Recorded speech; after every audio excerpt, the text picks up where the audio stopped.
Today we are going to make, first of all, a standard solution of sodium carbonate. The purpose of making a standard solution is so that we can use it to standardize something. What does that mean? It means we might have an unknown concentration of some other solution and we want to verify what its concentration is. So we might have some hydrochloric acid, which is what you guys are going to get. Hydrochloric acid might be sitting in the lab and it might be written that its concentration is 0.1 moles per dm cube or 0.2 moles per dm cube. Specifically when it's written like that, there's a reason why it's written like that actually.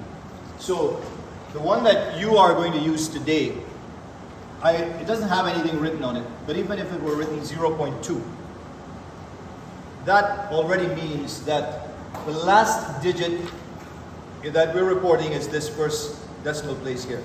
We have deliberately not put any zeros behind it because it means when you report data this way that the uncertainty is plus or minus half the second last digit. And the second last digit here is this 0, which is actually 1. And half of 1 is 0.5. So 0.2 plus or minus 0.5, it means we're really telling you that this is a very rough concentration. So it could be anything like 0.23 or 0.17 or anything like that. And you have to verify with a greater level of confidence what these digits are. So you have to then make a standard solution. And today, to standardize hydrochloric acid, we are going to use this volumetric flask to prepare a standard solution of sodium carbonate. Okay? What that means is we make a concentration that we are very confident of sodium carbonate. So we get an exact molar mass that's going to correspond to 0.1 moles per dm cube. And we dissolve that in here. And this volumetric flask measures exactly 100 cubic centimeters, or 0.1 of a dm cube. So what solution are we making? 0.1 moles per dm cube sodium carbonate. Per dm cube. But we're not making 1 dm cube of it, are we? We're only making 100 cm cube. And 1000 cm cube makes 1 dm cube. So there are lots of units and numbers and all kinds of things to convert. And that's why I have this calculation down here at the bottom. But what do you have to do and what do you have to calculate? I just want to summarize. Okay? So you get this volumetric flask. You get a balance. And that's all you get to start with. Okay? And you have to figure out what mass of sodium carbonate must you put in here so that it will be a 0.1 moles per dm cube solution. Okay? Per dm cube, like I said. But this is not 1 dm cube. 1 mole of sodium carbonate is 106 grams, which makes up a mole. That's why I've written it like this. You go check the molar masses of it, of relative atomic mass in the periodic table of everything, you get, comes to 106. 105.99, I've put it here as 106. You guys should take all the decimals and put them into your calculation, okay? I've rounded up here at 106. Then what do I want to make? Yes, Maria? Wait, so are you multiplying the mass of the sodium carbonate with what you want the concentration to be? Yes. So this is 1 mole of sodium carbonate, right? But what do I want to make? 0.1 mole per dm cube. So this is the concentration I want to make. Okay? And then how much of it do I want to make? 0.1 of a dm cube, which is 100 cm cube. So therefore, that's why I've laid out all of this like this way here. Okay? 106 grams is what I would take if I had a 1 liter bottle, big bottle, and I wanted to make a 1 molar solution. But I want to make a 0.1. So I shift my decimal place. I take 10.6. Then I don't want to make a whole liter of it. I just want to make 100. So I shift my decimal point another place. Okay? So people who have a lot of experience with this, and you guys, if you have a knack for this, you'll immediately see that it's 100, it's 0.1, that's 106, and you already know that it's 1.06 grams. But this is one way of laying out these calculations. Some teachers like to lay out all the calculations like this in one line, which is known as dimensional analysis. Very often in textbooks published in the US, you see this style of explaining about stoichiometry. And most likely, all of you might have been exposed to this approach. In another video that I made, I show it step by step in a sort of a logical understanding of what you're doing, which is what you might see in books that come out of the UK and other parts of the world. Okay? And, but this I put here because I know you guys might be familiar with this. So once you get your mass, then you're ready to go. Your mass is going to go in here. Now for some technical information. Because as I pointed out, chemistry is not just math. So you've got to get all of your mass inside of here. No matter how good you are at math, if you don't get all of your mass in here, things are going to go wrong for you. So you can use a piece of paper to make a funnel, because sometimes when you use the plastic funnels around, the carbonate gets stuck in the funnel.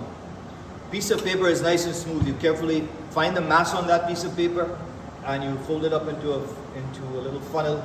You get all the mass in here. Okay? Then you have to make the solution up to this mark with distilled water. But there's a reason why you have this bulb at the bottom. Okay? You get all of the carbonate like mixed up in here. You put the cap on and you get all the carbonate nicely dissolved. Then you get it up to the neck, and then slowly with a Pasteur pipette or a dropping pipette, you make it up to this mark. The moment you exceed this mark, then it's not good for very accurate quantitative analysis, because you want to get this solution's concentration to many digits as you can. So therefore you have to have this. This device itself has a built-in uncertainty, which you'll have to propagate for using error propagation. Your balance also has an uncertainty when you find that mass. So that's a second error that you have to propagate. And then now once you have your standard solution, then you're ready to standardize.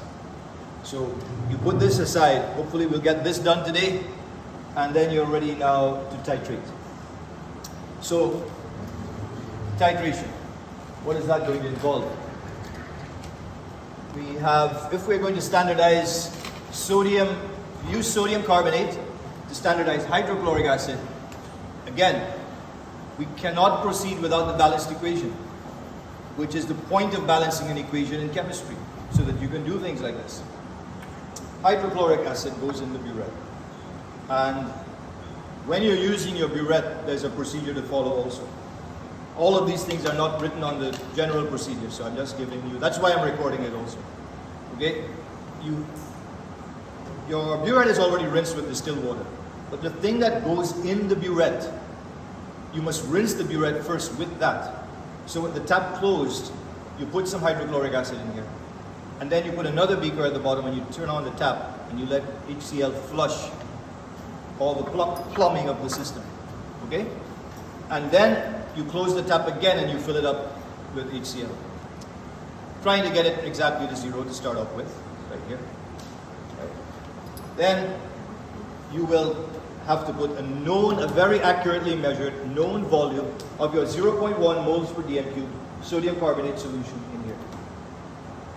This is what we are using today, the Moore pipette, which this one you have to take the liquid up, the sodium carbonate, out of your bottle here. If this is a problem, you can put this into a beaker and then use this here to pull the liquid up. You'll figure it out. You'll have to play around with it, get a feel for it, you guys, if you haven't used it before. You get the liquid up to the 0 mark, and then you flush it out here to the 10 mark. That's in this type of pipette that is called the Moore, M-O-H-R. There's another type where you have to let all the liquid go, and then there's the one called the volumetric. With the bulb here, this is called the volumetric pipette. And it's only got one point of creating uncertainty, which is right when it gets to this mark. Everything has to get flushed out of it. Whereas this one has 2 points of uncertainty, because you've got to pull up to the 0 and then you've got to stop at the 10. So it's like sort of measuring the length of a block in physics. If you do that, it's got two uncertainties at the first zero and wherever you're measuring. You guys will see that in HL physics as well. So here you've got two uncertainties to propagate. Okay? And this goes into the flask. And then we use the topic of acids and bases, pH now, to titrate. Sodium carbonate is sitting in there. We have a known volume of it. We have a known concentration of it. We know the mole ratio is 1:2. And on the other side, we have 2 moles of hydrochloric acid. We know the volume that we're going to use. What we're trying to solve for is its concentration. That's the whole point. When we solve its concentration, we're standardizing. Yes? So is the acid equal to the base? Well, it's going to be equal to the base if there's a 1-to-1 ratio, where there's a 1-to-2. So whatever this is, that will be all of that multiplied by 2, because the mole ratio is. That's why I put moles in equation, multiplied by that, and that will be equal to that side. All right? So, how do you know when all of this is reacted with all of this? That's the point. You want to, because you're reacting a set amount of sodium carbonate, and you want to figure out exactly the amount of HCl that we need to react with it. And this is where we use pH. You see, the indicator, methyl orange, it's a certain color in sodium carbonate. It's yellow in sodium carbonate, which is alkaline solution. Okay, pH above 7. And soon as all of the acid has reacted with all of the carbonate, there's a very, very sudden drop in pH. At that very point where there's what you call neutralization. All of this is now gone. So all you have in your beaker is sodium chloride, carbon dioxide, and H2O. And then one drop of acid beyond that threshold would suddenly make this indicator change from yellow to red. So indicators will come up in another section of the course. But right now we're just using them as a tool in the acid-base titration. All right? So with that, we're going to let you guys get into some teams, get all of the equipment, make a standard solution, and then do some titrations.